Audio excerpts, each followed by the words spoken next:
forno com queijo e também muito boa e simples de fazer.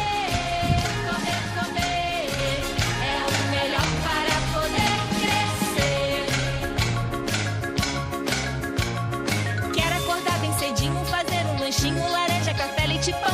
Quero também chocolate, iogurte, abacate, biscoito, presunto e melão. Quero comer toda hora uma torta de amora, bolinho de anido ou caju. Eu gosto mais de torrada e uma baita fritada de carne de cobre e tatu. Eu gosto mais de torrada e uma baita fritada de carne de cobre e tatu. Até de tatu? De cobra faz mal. Mas que comilão! Não, não, não! Comer, comer, comer, comer é o melhor para poder crescer. Comer, comer, comer, comer é o melhor para poder crescer. Pipoca, ah, que cheiro de pipoca tá rolando no ar. Pipoca, comendo o dia inteiro, esparramando no sofá. Pipoca, ah, que cheiro de pipoca tá rolando no ar. Pipoca, comendo o dia inteiro, esparramando no sofá. Mãe diz que pipoca é besteira, que não fede nem cheira, que é um monte de nada.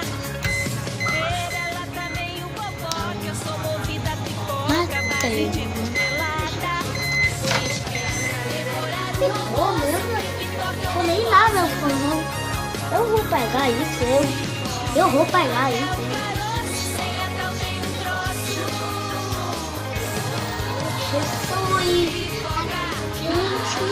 Jesus!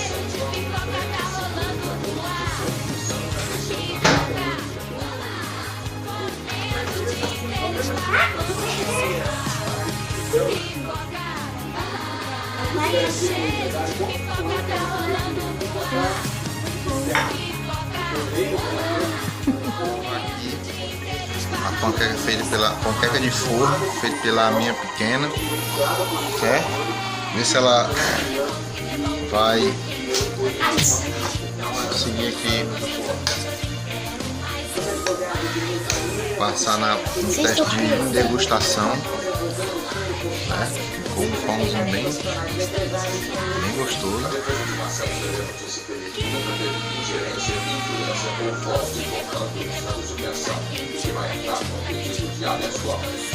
Show de bola, viu?